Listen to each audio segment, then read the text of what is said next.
নমস্কার, সুমিস ইজি রেসিপিতে আপনাদের সবাইকে স্বাগত। আজকে আবারও একটা নতুন রেসিপি নিয়ে আপনাদের সামনে হাজির হয়েছি। নিরামিষ ছানার তরকারি। খুব সহজ এবং খুব কম উপকরণ দিয়ে আমরা এই সহজ রান্নাটা এবং সুস্বাদু রান্নাটা করে নিতে পারি। চলুন দেখে নিই কীভাবে এই রান্নাটা আমরা করব। আমি এখানে 5টা মিডিয়াম সাইজের আলু নিয়েছি এবং আলুগুলোকে খুব ভালোভাবে ছুলে নিচ্ছি।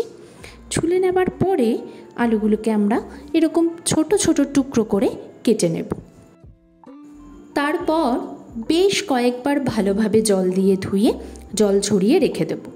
অন্যদিকে গ্যাসে একটা প্যান বসিয়ে নেব এবং তাতে দিয়ে দেব 2 টেবিল স্পুন সরষের তেল।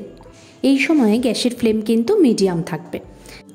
তেল গরম হলে তাতে আমি ধুয়ে রাখা আলুগুলি দিয়ে দেব এবং হালকা লাল হওয়া পর্যন্ত আলুগুলোকে আমি ভেজে দেব।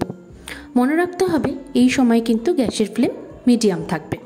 তারপর এক এক করে আলুগুলোকে আমরা তুলে নেব এবং সেই তেলে দিয়ে দিলাম আমি 2টো তেজপাতা, দিলাম 10-12টা গোলমরিচ এবং 4টে শুকনো লঙ্কা। গোটা গরম মশলার মধ্যে দিয়ে দেব মিডিয়াম সাইজের দারচিনি, 4টে ছোটো এলাচ এবং 4টে লবঙ্গ দিয়ে হালকাভাবে নেড়ে নেব। অন্যদিকে মশলা তৈরি করার জন্য আমি নিয়ে নেব 1 টিস্পুন হলুদ, স্বাদমতো নুন এবং 1 teaspoon Kashmiri red chilli powder এবং নিয়ে নেব 1/2 টিস্পুন চিনি। সাথে অ্যাড করব 1 টিস্পুন গরম মশলা গুঁড়ো। এইবার মশলাগুলোর মধ্যে সামান্য উষ্ণ গরম জল দিয়ে একটা পেস্ট তৈরি করে নেব। তারপর এই পেস্টটিকে কড়াইতে দিয়ে খুব ভালোভাবে কষিয়ে নেব। তেল ওপরে উঠে আসার পর সামান্য উষ্ণ গরম জল আমি দিয়ে দেব। তারপরে আবারও বেশ কয়েকবার আমি এটাকে নেড়ে নেব। নেড়ে নেবার পর আমি এখানে দিয়ে দেব ভেজে রাখা আলুর টুকরোগুলি।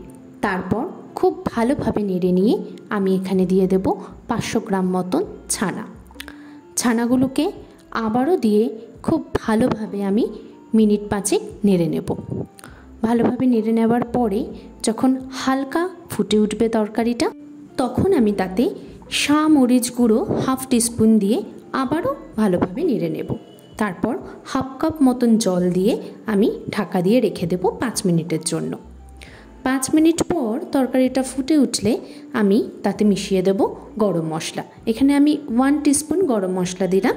গরম মশলা দেওয়ার পরে আবারও ভালোভাবে নাড়িয়ে নিয়ে তাতে আমি মিশিয়ে নেব 1 টেবিল স্পুন মতন ঘি দিয়ে ভালোভাবে বেশ কিছুক্ষণ একটু নাড়িয়ে নেবার পরে আমি তাতে দিয়ে দেব কসুরি মেথি আমি একটু হাতে ম্যাশড করে নিলাম, তারপরে ছড়িয়ে দেব।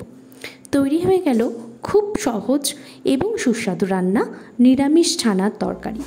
পেঁয়াজ, আদা, রসুন ছাড়া অসাধারণ এই রান্নাটা কিন্তু আপনারা ঘরে করে দেখতেই পারেন।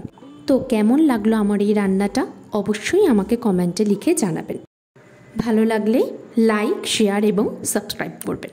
সবাই ভালো থাকবেন, সুস্থ থাকবেন। নমস্কার।